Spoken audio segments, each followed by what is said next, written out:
이 시간 주시는 하나님의 말씀은 누가복음 7장 11절부터 17절입니다. 우리 다 같이 일어나서 하나님 말씀 받도록 하겠습니다. 누가복음 7장 11절부터 17절까지의 말씀 저와 여러분이 교독하도록 하겠습니다. 제가 먼저 11절 읽습니다.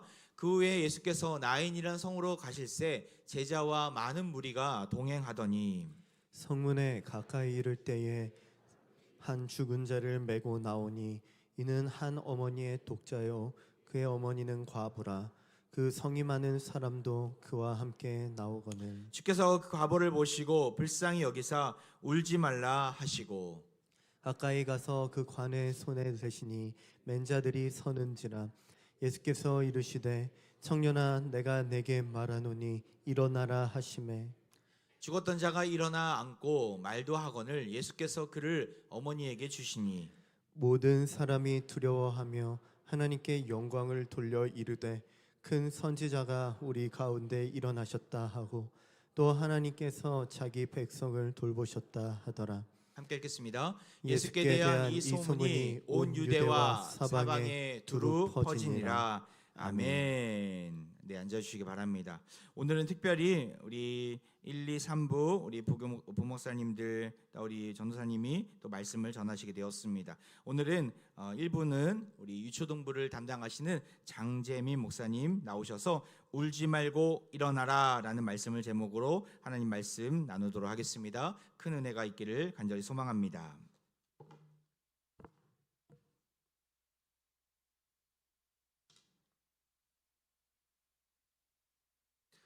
사랑하는 화평의 가족 여러분들 진심으로 환영하고 또 반갑습니다. 오늘 들은 말씀 가운데 우리 사랑하는 성도님들이 다시 한번 회복되고 또 주님께서 예비하신 기쁨을, 은혜를 마음껏 누리고 가시길 간절히 소망합니다. 얼마 전 온라인에서 보이지 않는 장래 행렬이라고 하는 표현을 보게 되었습니다. 평소에 듣지 못한 단어라서 좀 이색적인 단어라서 이 보이지 않는 장래 행렬이라는 것이 무엇인가? 장래 행렬이라는 것이 일반적으로 보이기 마련인데 도대체 어떠한 장래 행렬이 보이지 않는가라고 하는 의문을 가지고 그 글을 한번 찬찬히 읽어보니까 세상에 살아있는 것 같은 사람이 많은데 분명히 겉으로는 생존해 있고 움직이고 팔다리도 문제가 없어 보이는데 마음속의 기쁨은 점점 희미해져 가고 관계는 끊어지고 또 여러모로 어려움 가운데 있는 사람들이 적지 않다, 참으로 많아서 우리 주변에 이러한 장래 행렬들이 계속되고 있다라고 하는 글이었습니다. 실제로 한국 사회는 점점 고립되어 가고 있는 것을 우리는 보게 됩니다. 2024년 통계청에서 발표한 자료에 따르면 전체 가구 중에 우리나라에서 전체 가구 중에 무려 3분의 1이 넘는 숫자가 1인 가구라고 합니다. 또한 같은 해 한국 리서치에서 진행한 여론조사에 따르면 요즘 나는 혼자 죽을까 걱정된다. 내가 죽을 때 곁에 아무도 없고 그저 나 혼자 집에서든 어디서든 나를 위로해줄, 나를 위해서 슬퍼해줄 사람 없이 혼자 죽을까 봐 걱정된다라고 답했던 사람이 전 연령대를 걸쳐 35%나 되는 사람들이 그와 같이 대답했다고 합니다. 그런데 더 놀라운 것은 이러한 사람들, 이렇게 혼자 죽을까 봐 걱정된다, 혼자 있는 사람들 가운데는 그저 혼자 있기 때문에 외로워하고 두려워하는 것이 아니라는 것이죠. 직장도 있고 동료도 있고 또 공동체도 있지만 함께 있는 가운데도 이러한 외로움을 느끼는 사람들이 오늘날에 많이 있다고 합니다. 사랑하는 성도 여러분, 그러나 이것은 단순히 사회 문제나 수치로만 읽을 수 없는 우리의 현실일 것입니다. 우리 주변에 어쩌면 이 예배의 자리에도 삶에 있는 여러 무거운 짐들을 짊어진 채 주저앉아 있는 절망 가운데 있는 분들이 계실 것이기 때문입니다. 누구에게도 말하지 못하는 삶의 내용들, 해답 없이 살아가고 있는 삶, 그것은 어쩌면 겉으로 봤을 때는 살아있는 것처럼 보이지만 사실 그 마음속은, 관계는 또 여러모로 삶의 모습들이 죽어간 채 그저 앞으로 나아가고 있는 장래 행렬 속의 인생일 수 있습니다. 어쩌면 우리 옆에 있는 사람이 또는 우리의 성도님들이 그러한 상황 가운데 우리가 있다는 것이죠. 오늘 본문에 등장하는 여인 또한 마찬가지였습니다. 이러한 장래 행렬 속을 여인이 걷고 있었던 것이죠. 이 여인은 남편을 먼저 떠나보낸 과부였습니다. 또 남편뿐 아니라 이제는 아들마저도 여의고 그 장래 행렬을 걷고 있었습니다. 더는 그 무엇도 꿈꿀 수 없는 절망이 그녀의 눈앞에 그리고 그녀의 미래에 자리 잡고 있었습니다. 그런데 바로 그곳에 예수님께서 나타나셔서 장례 행렬을 가로막으십니다. 그리고 예수님께서 말씀하시는 거죠. 울지 말라. 예수님께서 이처럼 말씀하신 것은 단순한 위로가 아님을 우리는 기억해야 합니다. 예수님께서 울지 말라고 말씀하신 것은 절망의 길을 생명의 길로 바꾸시는 하나님의 권능이며 슬픔에 잠긴 이들을 일으켜 세우시는 예수님의 긍휼의 외침이기 때문입니다. 오늘 우리는 이 본문을 통해 죽은 자를 살려내시는 우리의 슬픔의 자리 가운데 찾아와 우리를 다시 한번 숨쉬게 하시는 그분을 만나고자 합니다. 혹시 우리의 인생이 또한 어떠한 장래 행렬 속을 걷고 있다면 우리 사랑하는 성도님들이 주변에 있는 사람들이 봤을 때는 겉으로 멀쩡해 보이고 겉으로는 즐거워 보여도 마음속에 여러모로 괴로움과 슬픔 가운데 있다면 우리의 삶을 다시 한번 걷게 하시며 우리의 공동체를 다시 한번 숨쉬게 하시는 그 예수님을 만나고 돌아갈 수 있기를 간절히 소망합니다. 오늘 본문 11절부터 12절 말씀을 보면 예수님께서 많은 무리들과 함께 나인성으로 향하시던 중 성문으로 들어가시자마자 한 장례 행렬을 마주하시는 것을 우리는 볼 수 있습니다. 그 무리는 바로 죽은 자의 장례를 치르기 위한 행렬이었습니다. 예수님과 함께 생명의 행렬이 진행되고 있고 또 반대편에서는 죽음의 행렬이 성을 나가고 있는 것입니다. 예수님 뒤에 따르는 많은 무리들, 또 예수님 앞에선 장례 행렬 속 많은 무리들이 있었지만 그 어느 쪽의 무리가 아니라 주님께서 바라보시는 주님의 시선이 가 있는 것은 바로 그 장례 행렬 속에 있는 한 여인이었습니다. 12절은 이 여인에 대해서 다음과 같이 말합니다. 한 죽은 자를 메고 나오니 이는 한 어머니의 독자요 그의 어머니는 과부라. 짧은 문장이지만 이 문장 안에는 그녀의 어떤 삶을 인생을 돌아볼 수 있는 내용들이 많이 함축되어 있습니다. 그녀는 남편을 잃은 슬픔을 가진 여인이었습니다. 또 이제는 홀로 아들을 키우며 살아온 시간을 뒤로 한 채 그 아들마저 잃어버렸다고 하는 절망감이 그녀의 삶을 덮고 있었습니다. 당시 유대 사회에서는 남자의 도움이 필수적으로 있어야 했습니다. 이 여인에게는 남편을 잃었지만 이 여인에게 있는 아들이 어쩌면 그녀의 소망이 되었을 것입니다. 이 아들이 자라서 대를 잇기라도 한다면, 좋은 가문과 연결이 되기라도 한다면, 이 아들이 전쟁터에 나가 혹시 공을 세우기라도 한다면 내가 비록 남편을 잃었지만 우리의 가문이 또 내 인생이 어쩌면 이제는 복구될 수 있을지 모른다라고 하는 희망을 가지고 그 여인은 남편을 잃었던 그 모진 세월들을 견뎌왔을 것입니다. 그러나 이제는 그마저도 잃어버린, 사회적으로도 경제적으로도 완전히 고립된 상태에 놓인 취약한 자가 바로 이 여인의 어떠한 상태였습니다. 하지만 예수님은 그런 여인을 스쳐 지나가지 않았습니다. 그저 무시할 수도 있었을 것입니다. 모른 채 그저 자신의 사역을 감당하고자 그 행렬을 지나칠 수도 있었을 것입니다. 하지만 예수님께서 어떻게 반응하십니까? 13절 보니 이렇게 기록하고 있습니다. 주께서 과부를 보시고 불쌍히 여기사 울지 말라 하시고. 이때 예수님께서 보셨다라고 하는 표현은 에이덴이라고 하는 헬라어가 사용되었는데 이 단어는 그냥 단순히 보다, 관찰하다라고 하는 의미를 가지고 있는 단어가 아닙니다. 그것을 넘어서 내면 깊숙이 들여다보며 그 마음을 알고 이해하다라고 하는 뜻을 내포하고 있는 것이죠. 또한 불쌍히 여기다라고 하는 이 단어는 헬라어에서 종종 사용되고 나는 스플랑크니조마이라고 하는 헬라어가 사용되었는데 이 단어는 원래 이 내장이, 내 안에 있는 장기들이 움직인다, 고통받는다라고 하는 뜻을 가지고 있는 것으로 누군가의 고통을 마주할 때 마음속 깊이 일어나는 그저 아프겠구나, 슬프겠구나가 아니라 내 장기도, 내 안에 있는 것들도 같이 고동하고 요동치는 그러한 마음속 깊은 곳에서 일어나는 극진한 연민을 뜻하는 단어입니다. 예수님은 이처럼 그녀의 고통을 마치 자신의 고통처럼 느끼신 것입니다. 즉 울지 말라라고 말씀하셨던 예수님의 말씀은 그저 울지 않았으면 좋겠다라고 하는 소망의 말이 아니라, 그러한 무책임한 말이 아니라 여인의 삶 전체를 꿰뚫어 보셨던 주님께서 깊은 공감과 의도를 가지고 말씀하신 사랑의 명령이었던 것이죠. 우리는 자주 이러한 예수님의 내용들, 예수님의 기적 이야기에서 사실 예수님의 능력에만 우리 집중할 때가 많습니다. 예수님께서 살리셨구나, 예수님께서 또 누군가를 일으켜내셨구나, 예수님께서 누군가의 삶을 다시 되찾아 주셨구나라며 우리는 예수님의 능력에만, 기적 이야기에서 집중할 때가 많습니다. 하지만 우리가 진짜 주목해야 될 내용이 무엇입니까? 예수님의 기적이 그녀를 보신 것에서부터 이미 시작이 되었다는 것입니다. 수많은 무리들이 있었습니다. 예수님 뒤에도 예수님 앞에도 많은 무리들이 있었지만 예수님은 그 중에서도 한 사람을 향한 그 깊은 시선, 여인을 바라보신 데서부터 사랑이 많으신 그 주님의 기적은 이미 시작되었다는 것입니다. 예수님은 상한 자를 결코 외면하지 않으십니다. 오히려 오늘 본문이 보여주는 것처럼 고통 가운데로 점점 걸어오신다는 것이죠. 그리고 우리를 외면하지 않고 함께 하십니다. 오늘날 우리 시대에는 어쩌면 울고 있는 사람들을 주목하는 이들이 점점 적어지는 것 같습니다. 분명히 우는 자들은 늘어나는데 슬픔 가운데 있는 자들은 점점 늘어가는데 우리는 점점 이들을 주목하려 하지 않습니다. 병상의 아픔 가운데 있는 이들, 삶이 무너져 내려 슬퍼하는 이들, 여러 고통 가운데 있는 이들이 있지만 우리는 그들의 눈물을 주목하려 하지 않습니다. 그리하여 고통은 점점 더 의도치 않게 비밀이 되어가고 눈물은 숨겨야 될 약점이 되어갑니다. 그래서 사람들은 조용히 무너지고 아무도 그 고통의 무게를 함께 지지하지 못하는 것이죠. 하지만 예수님은 달랐습니다. 그분은 울고 있는 자를 찾아오셨고 그 눈물 앞에 멈추셨습니다. 그리고 울지 말라라고 말씀해 주셨습니다. 이 말씀은 단순한 위로가 아니라 상황을 바꿀 수 있는 주권자의 선포였음을 기억하시기 바랍니다.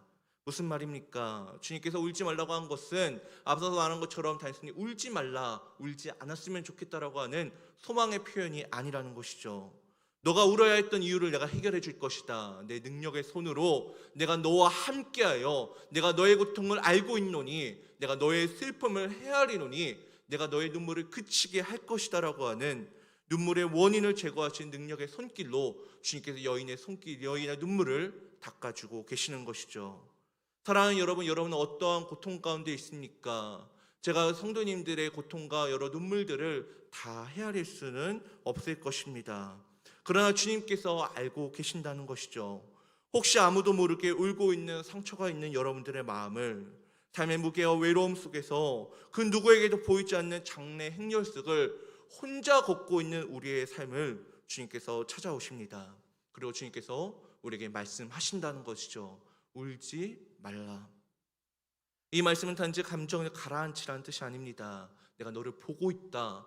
내가 너의 슬픔을 안다. 너가 무엇 때문에 그렇게 고통스러워하는지, 너의 삶에 어떠한 문제가 자리 잡고 있는지, 그 문제가 너의 인생을 얼마나 오랫동안 괴롭혀 왔는지, 얼마나 말 못할 일들 때문에 너가 고생해 왔는지를 안다. 그리고 내가 너의 눈물을 멈추게 할 것이다 라고 약속해 주시는 주님의 말씀인 것이죠. 바라게 이 약속을 믿는 사랑하는 화평의 가족들이 될 수 있기를, 고통의 자리에서 고통으로 인해 절망만 하는 것이 아니라 그 자리에 함께 하시는 주님으로 말미암아 회복을 경험하고 위로를 얻을 수 있는 우리 사랑하는 화평의 가족들 될 수 있기를 간절히 소망합니다. 예수님은 울고 있는 여인을 향하여 울지 말라라고 말씀하신 후 그 말씀이 결코 공허하지 않음을, 주님께서 말씀하신 내용이 그저 단순한 위로가 아니었음을 분명히 증언해 주십니다. 예수님께서 그 여인의 슬픔이 근원이 된 죽음의 현실을 정면으로 마주하시는 것이죠. 14절 말씀인데요, 우리 이 시간 14절 말씀을 함께 읽어보도록 하겠습니다. 시작. 가까이 가서 그 관에 손을 대시니 맨 자들이 서는지라. 예수께서 이르시되 청년아 내가 내게 말하노니 일어나라 하시매. 아멘. 이 장면은 너무나 과감하고 파격적이라는 것을 우리 성도님들이 떠올려 보셨으면 좋겠습니다. 왜냐하면 당시 유대율법에서 죽은 자를 만지는 것은 분명히 금하고 있는 것이었으며 부정한 것으로 취급이 되었기에 멀리해야 되는 행동이었습니다. 심지어 꼭 그러한 내용이 아니더라도 장래 행렬을 가로막는다는 것, 누군가 슬퍼하고 있는데 그것에 공감하지 못하는 사람처럼 앞에 선다는 것은 어쩌면 그 집단을 향한 모욕이 될 수도 있는 행동이었습니다. 그러나 예수님은 주저하지 않는다는 것이죠. 죽음이 가져온 경계, 또 사회적인 어떤 불문율들, 율법이 설정한 한계를 뛰어넘어 주님의 사랑으로 관에 손을 대셨습니다. 예수님은 율법을 파괴하러 오신 분이 아니라 사랑으로 율법을 완성하러 오신 분임을 우리는 기억해야 합니다. 주님은 죽음 앞에서 경건함을 지키기보다 사랑으로 생명을 살리기 위해 그 경건조차도 내려놓으신 것이죠. 더 중요한 것은 예수님께서 그 청년을 향해 다음과 같이 선포하셨다는 것입니다. 청년아, 내가 네게 말하노니 일어나라. 여기서 주목할 것은 내가 너에게 말하였다, 내가 너에게 말하노니 일어나라라고 하는 이 표현입니다. 이 짧은 말이지만 이 표현 속에는 예수님의 자기 선언, 자기에 대한 어떠하심이 담겨 있기 때문입니다. 예수님은 지금 누군가의 이름을 빌어 이야기하고 있는 것이 아닙니다. 대단한 어떠한 인물의 이름으로, 어떤 주술의 이름으로, 어떠한 힘의 이름으로 예수님 말씀하시고 있는 것이 아닙니다. 예수님은 자신의 권위로, 자신의 말씀으로 죽은 청년을 향해 부르고 계시는 것이죠. 이는 단순한 간구가 아니라 하나님의 아들로서의 선언이며 하나님의 창조적 권능이 담겨 있는 내용입니다. 왜 그렇습니까? 요한복음 11장에서도 사실 예수님은 나사로의 무덤 앞에서도 이렇게 말씀하신 바 있습니다. 나사로야 나오라. 그런데 우리가 너무나도 익숙한 이 말씀에 대해서 잘 한번 곰곰이 생각해 보시길 바랍니다. 죽은 자가 어찌 말을 들을 수 있겠습니까? 죽은 자가 말도 들을 수 없는데 어떻게 일어서고 그 무덤 밖으로 나올 수 있겠습니까? 어쩌면 예수님의 말씀은 진짜 허무맹랑한 이야기를 하고 계시는 거죠. 그저 허공에 말을 하고 있는 것처럼 보이기도 합니다. 그러나 예수님이시기에 이 말씀이 어떠합니까?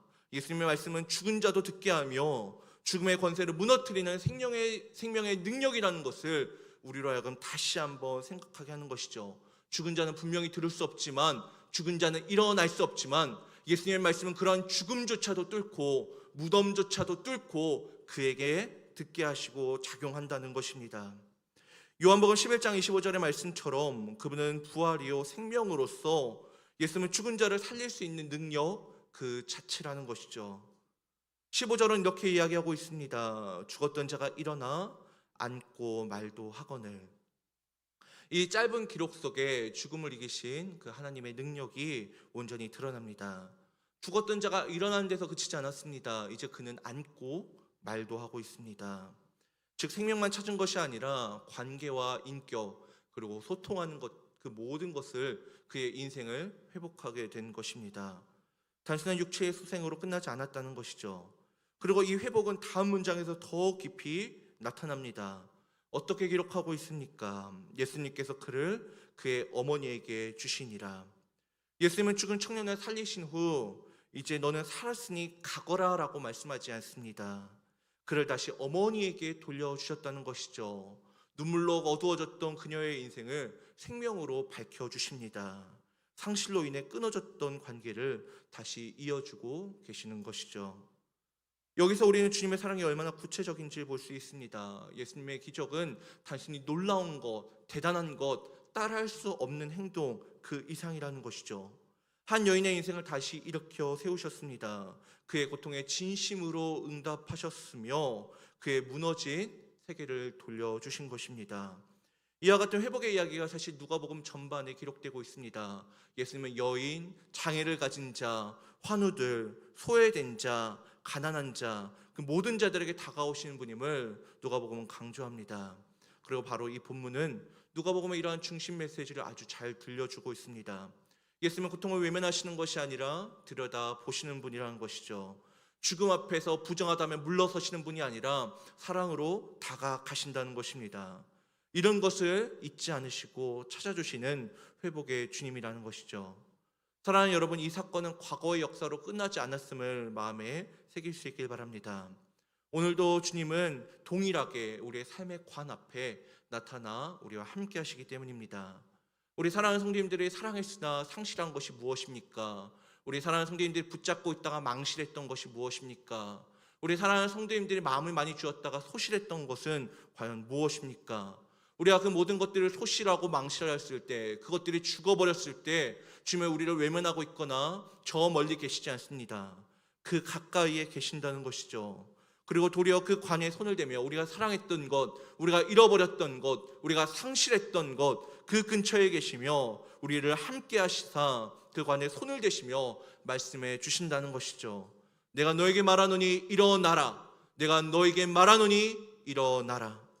주님은 죽은 자만 일으키시는 것이 아니라 절망에 무너진 우리의 마음도, 냉소로 식어버린 우리의 신앙생활도 다시 살아나게 하시는 분입니다. 혹시 여러분의 인생에도 장래 행렬처럼 느껴지시는 부분이 있지는 않으십니까?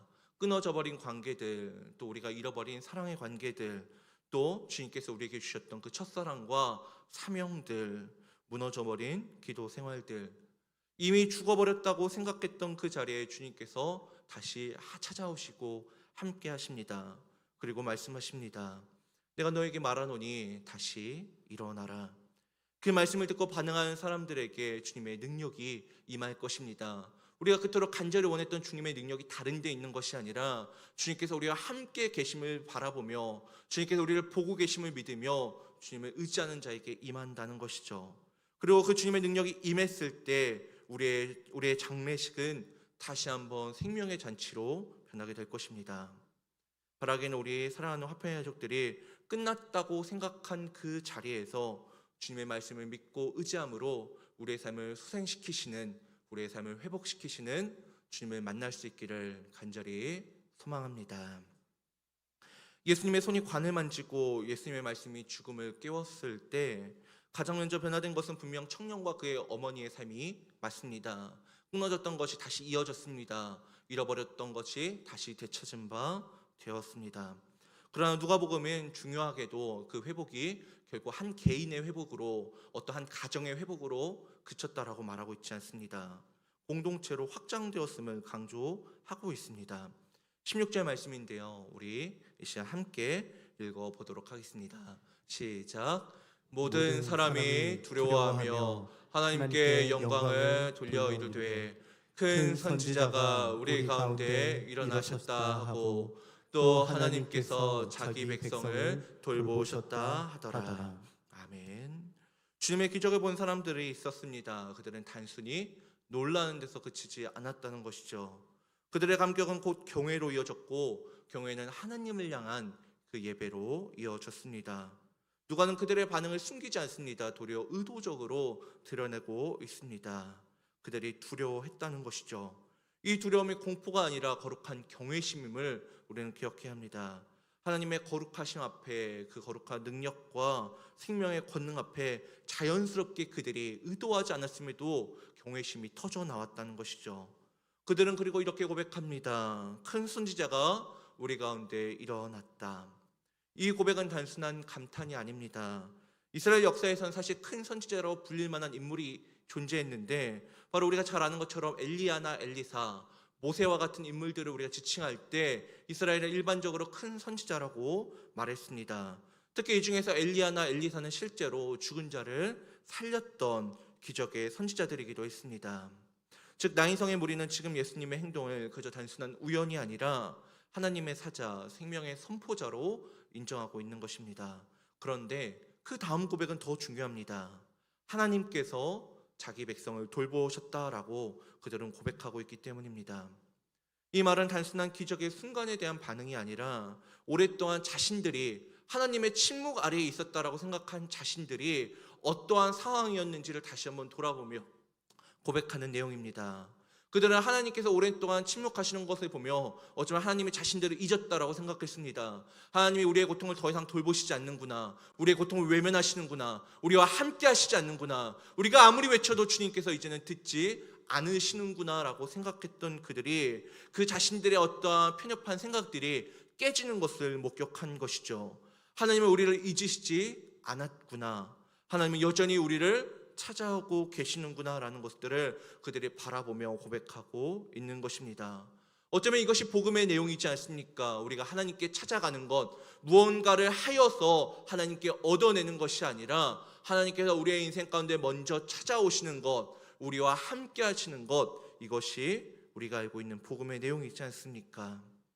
이 사건을 계기로 예수님에 대한 소문은 마을뿐 아니라 온 유대와 사방에 두루 퍼졌다라고 오늘 본문은 기록하고 있습니다. 이 짧은 본문 속에서도 누가는 예수님의 사역이 한 개인의 회복을 넘어서 공동체 전체를 흔드는 복음적 파장으로 이어지는 것을 우리에게 분명히 보여주고 있는 것이죠. 우리 여기서 한 가지 중요한 사실을 배웁니다. 바로 그것은 복음은 확장성을 가진다는 것이죠. 은혜를 입은 사람은 감격하게 됩니다. 그리고 그 감격은 다른 이들에게 전하지 않고는 못 빼기는 마음을 우리에게 수여합니다. 그렇다면 우리에게도 이러한 질문을, 우리는 우리 스스로에게도 이러한 질문을 던져봐야 합니다. 나는 복음을 듣고 어떻게 반응하고 있는가? 오늘 우리는 예배를 듣고 또 말씀을 듣고 있습니다. 그 가운데 주님의 인재를 경험하고 있는 것이죠. 그러나 그것이 단지 좋은 말씀으로만 끝나고 있다면 아직 어쩌면 복음의 능력이 내 삶에 뿌리를 내린 것은 아닐지 모릅니다.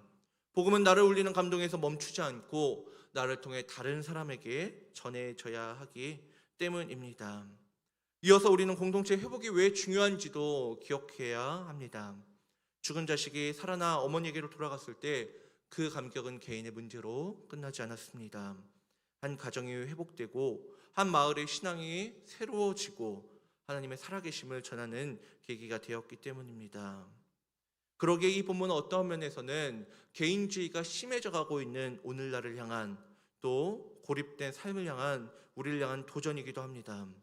복음은 언제나 공동체적 영향성을 지니며 회복은 나 혼자만이 아니라 내 가족, 내 교회, 우리의 지역, 우리의 나라를 넘어 번져야 하는 것입니다.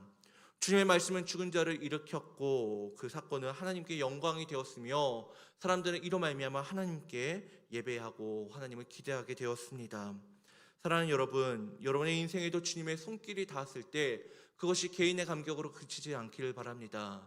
그 감격이, 그 기쁨이 나를 넘어 우리의 가족으로, 우리의 교회로, 우리의 공동체와 지역, 또 우리의 나라로 점점 퍼져갈 수 있기를 하나님께서 우리를 지금도 외면하시지 않고 함께 하시며 우리를 주목하시며 우리를 도우시는 분임을 증언하는 삶을 살아갈 수 있기를 간절히 소망합니다.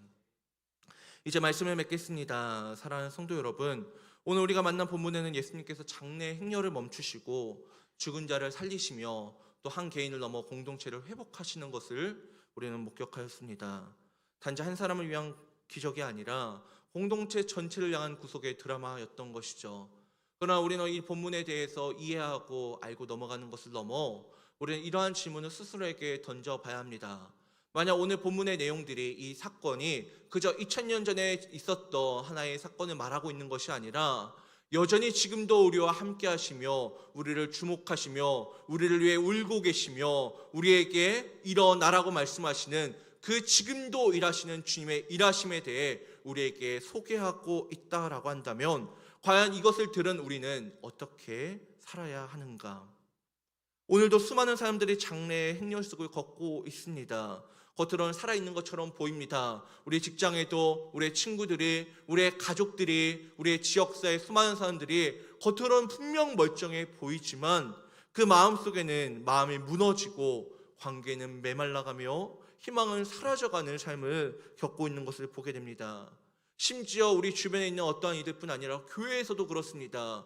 충격적이게도 한 번은 교회에서, 저희 교회는 아니지만 다른 교회에서 사역을 하다가 이렇게 여러모로 상담하고 신방을 하는 가운데 목사님 교회에 있는데도 왜 제게 기쁨이 없는지 모르겠습니다. 제 마음이 왜 여전히 무너져 있고 이것이 왜 좀처럼 회복이 되지 않는지 잘 모르겠습니다라고 고백하는 것을 들으며 참 마음이 괴롭고 제 마음에도 슬픔이 느껴졌던 순간들이 떠오릅니다. 이처럼 때때로 우리 교회 안에서도 이처럼 슬픔과 절망을 갖고 살아가는 이들이 있다는 것이죠. 왜 그렇습니까? 어쩌면 우리가 우리 이웃에게 무관심했기에, 우리가 이웃을 향한 사랑을 우리의 입술로만 고백하고 있었기 때문에 우리가 옆에 있는 사람을 마치 없는 것처럼, 친하지 않으니까, 우리가 알지 못하니까, 나와 관계가 없으니까라는 생각을 가지고 그저 지나갔기에 우리 주변에는 무기력과 외로움, 또 절망이 쌓여갔던 것은 아닐까요? 그러기에 오늘 본문은 단순한 위로가 아닙니다. 제가 이러한 이야기를 드리는 것은 왜 이웃을 보지 못하셨습니까? 왜 사랑하지 않으셨습니까? 왜 한 번도 보지 못했습니까? 라고 여러분들을 나무라기 위함이 아닙니다.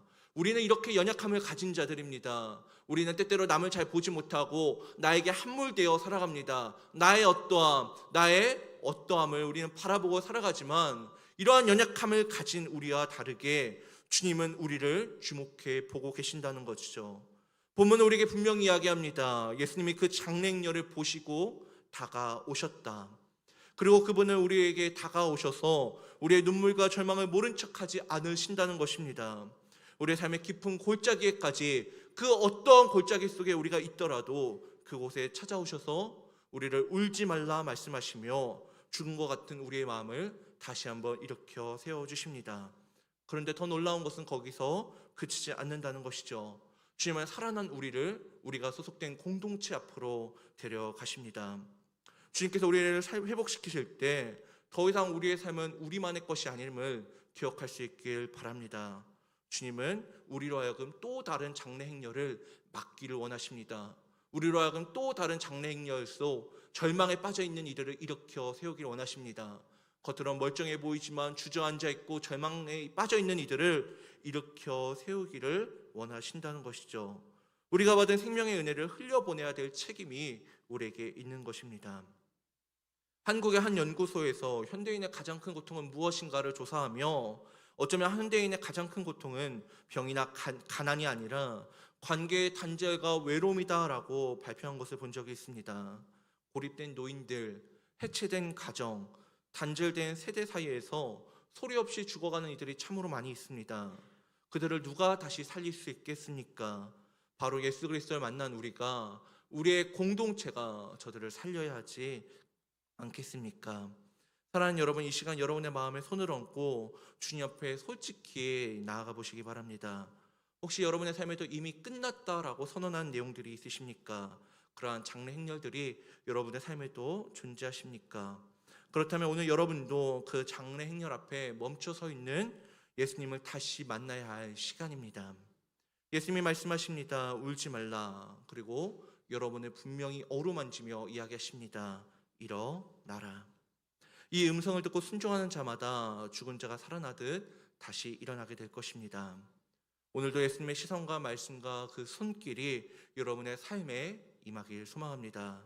그리고 살아난 여러분이 그저 한 사람의 기쁨으로 멈추는 것이 아니라 또 다른 장래 행렬을 멈추게 하는 복음의 통로로 생명의 전령으로 쓰임 받을 수 있기를 주 예수 그리스도의 이름으로 간절히 소망합니다.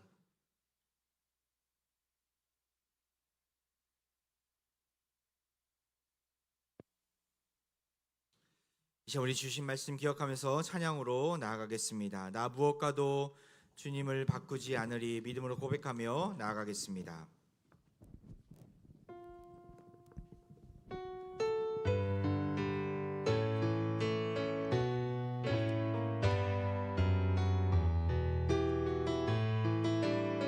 나 무엇과도 주님을 바꾸지 않으니 다른 어떤 은혜 구하지 않으리 오직 주님만이 내 삶의 도움이시니 주의 얼굴 보기 원한 다시 한번 고백합니다. 나 무엇과도 무엇과도 주님을 바꾸지 않으니 다른 어떤 은혜 구하지 않으니 오직 주님만이 내 삶의 도움이시니 주의 얼굴 보기 원합니다. 주님 사랑해요. 주님 사랑해요.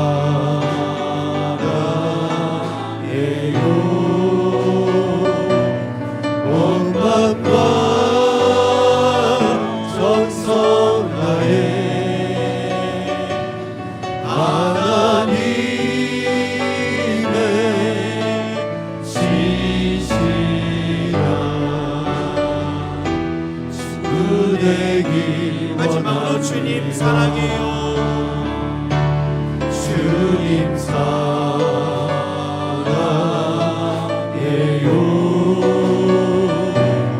온 맘과 정성 다해 하나님의 지시라 친구 되기 원합니다. 기도하겠습니다. 할렐루야. 오늘도 주님의 신실한 음성을 들려주심에 감사드립니다. 우리의 연약함을 보시며 긍휼히 여기시며 죽었던 우리를 살리시는 그 주님의 놀라운 은혜에 다시 한번 감사드립니다. 나인성 과부의 아들을 잃은 과부의 그 마음을 주님께서 아시오니 하나님 우리의 마음도 주님 어루만져 주시고 죽었던 우리를 살리시사 다시금 소망의 다시금 생명의 역사를 보여 주옵소서. 이 자리에 연약한 지체들 있습니까? 울며 신음하며 고통 가운데 있는 지체들 있습니까? 울지 말고 일어나라. 주님의 그 놀라운 음성 앞에 다시금 일어날 수 있는, 다시금 회복될 수 있는 은혜를 부어 주옵소서. 하나님이 우리를 돌보셨다 믿음으로 고백하며 하나님의 살아계심을 증거하는 우리가 되게 하여 주시고, 그 어떠한 죄악에서도 그 어떠한 허물에서도 우리가 낙심하지 아니하고 오직 주님만을 신뢰하며 담대히 증인된 삶을 살아가는 우리 모두 되게 하여 주옵소서. 이 시간 우리 병든 육체와 상한 마음에 손을 얹고 기도합니다. 몸과 마음이 영과 육체가 병든 연약한 화평 가족들이 이 시간 환부 위에 손을 얹고 간절히 기도합니다. 청년아 일어나라 라 말씀하셨사오니 하나님 이 자리 가운데 죽었던 우리가 다시금 살아나는 은혜가 있게 하여 주옵소서. 화평의 온 가족들이 함께 기도하오니 주의 살아계신 놀라운 치유의 역사를 보여 주옵소서. 연약한 환우들에게 일일이 찾아가 주셔서 만져주시고 이전보다 더욱 강건한 모습으로 소생시켜 주옵소서. 우리에게 십자가의 사랑을 보여주시고 우리의 모든 죄악을 사해 주신 예수 그리스도의 이름으로 간절히 기도하옵나이다. 아멘.